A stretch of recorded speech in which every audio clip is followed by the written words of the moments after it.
Hi everybody and welcome to GTO Charts. This week I am super excited to be bringing you a new product that I've developed called the PLO Preflop Ninja, and you can see that now in front of you.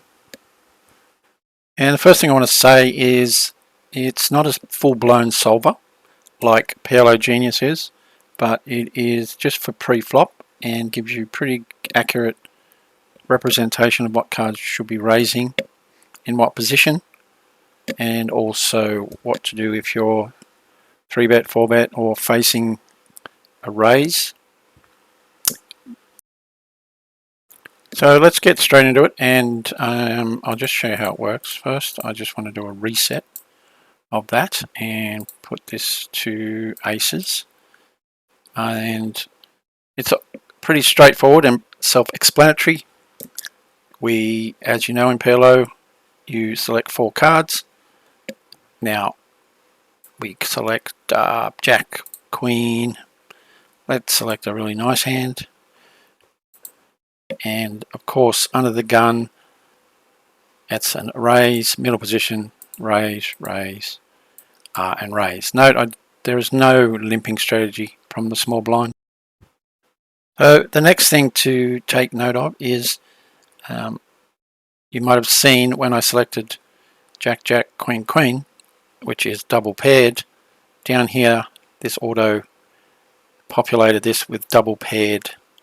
I'll reset it and do it again, and if we set that to aces and then go Jack, Jack, Queen, Queen, watch that change, and down here it says double paired. Now down here is what you do if you're not raising first in. Up here is, it'll tell you what to do when you're the first to raise.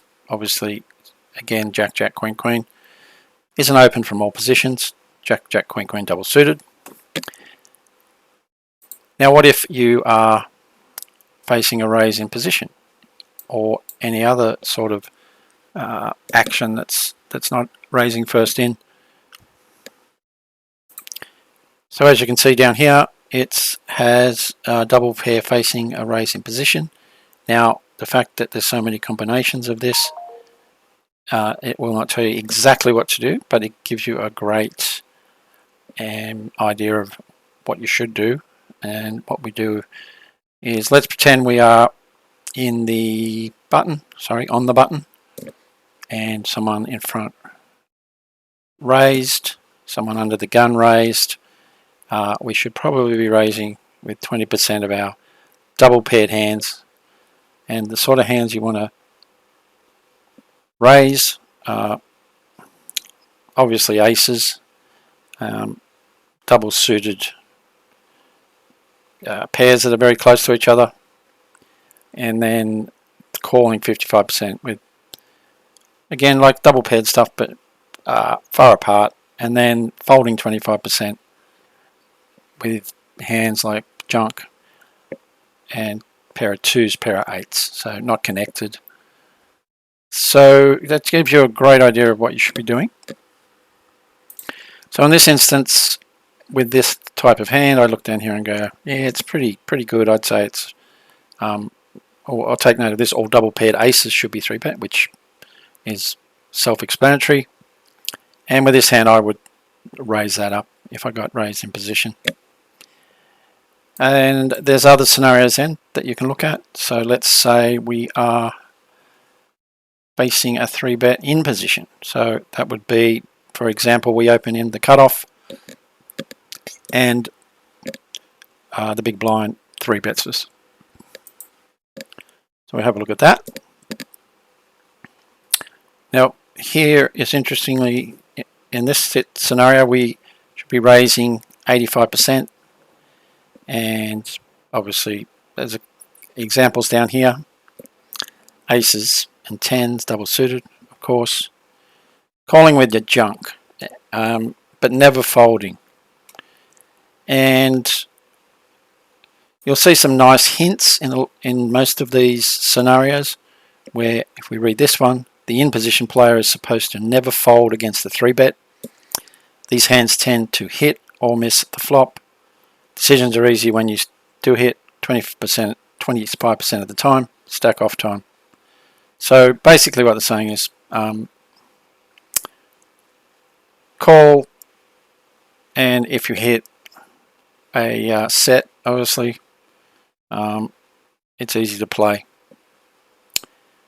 And so on and so forth with all the others. Double pair facing a 4-bet, and you should 5-bet 50% of the time, call 25. Great hints to tell you what to do when you're playing a PLO game. Okay, let's have a look at a few other hands, some not so obvious ones. And let's reset that. And it doesn't reset this, but doesn't really matter where that is. Just to go through what else pops up.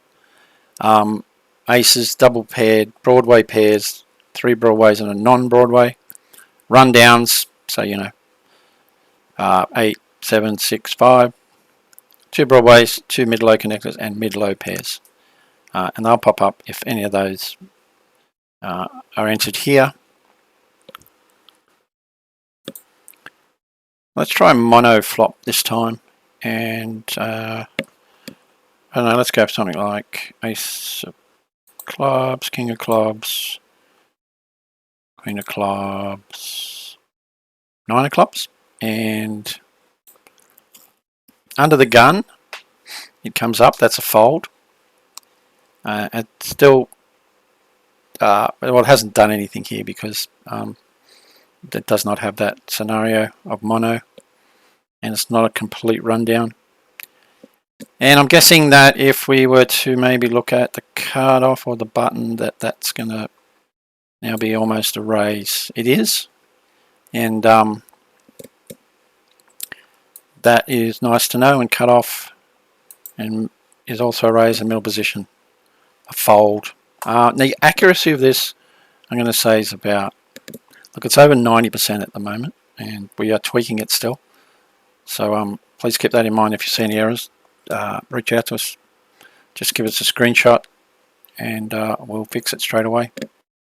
All right, let's have a look at everyone's favorite hand, aces, but we're going to set this to rundowns, and then you should see this change to aces when I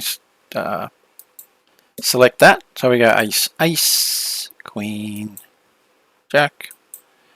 I just love that one. Let's just do something like that. And this has changed to aces, as I said, and it's going to be an open from everywhere. If you're folding aces, then yeah, I think you've got a leak in your game.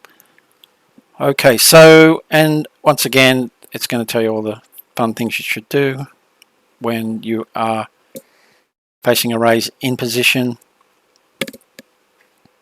You should 3-bet most times, call 10% and never fold. And another one, for example, is when you are facing a 3-bet out of position, you are never going to fold, and never even going to call. It's always a 4-bet. So just keep that in mind. If you're a new player, and we're talking, of course, I didn't say it at the beginning, but 100 big blind stacks. This is all built for 100 BB. When you're deep, that's a whole nother scenario. Okay, let's reset that, and let's try one more hand, and then I'll wrap it up and talk a bit more about how much this is going to cost. Ace of clubs, I don't know, king of diamonds, queen of hearts, 9 of hearts, something like that. So it's a bit spaced. Okay, so under the gun, that is a fold, and on the button, I'm not sure, but there we go. That's a raise on the button. Now nothing came up down here because it's not exactly a rundown.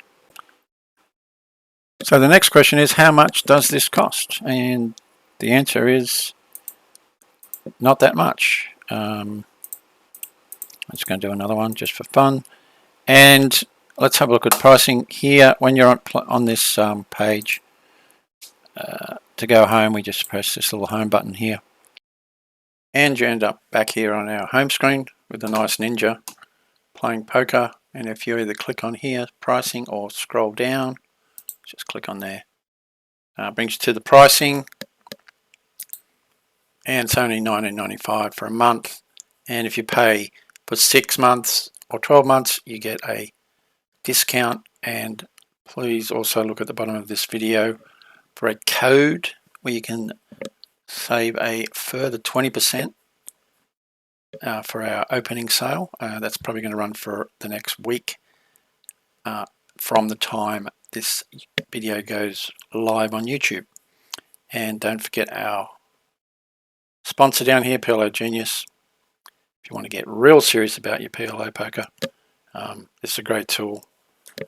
It is a genuine solver, unlike the Ninja, but the Ninja nevertheless has some huge benefits for pre-flop and working out what cards to open. And finally, there is up here an article on how to use the Ninja on your mobile device. And please take note that it's not actually an app and it's not designed for mobile. However, if you choose to use it as such, you can set your browser to desktop mode, and this page will explain to you how to do that on both Androids and Apples and on various browsers. So go there if you want to check it out on your mobile, maybe take it to some live poker, whatever your reason. Alrighty, that's it, everybody. Thanks for listening, and hope you enjoyed this, and hope to bring you a lot more PLO videos in the future. Thanks.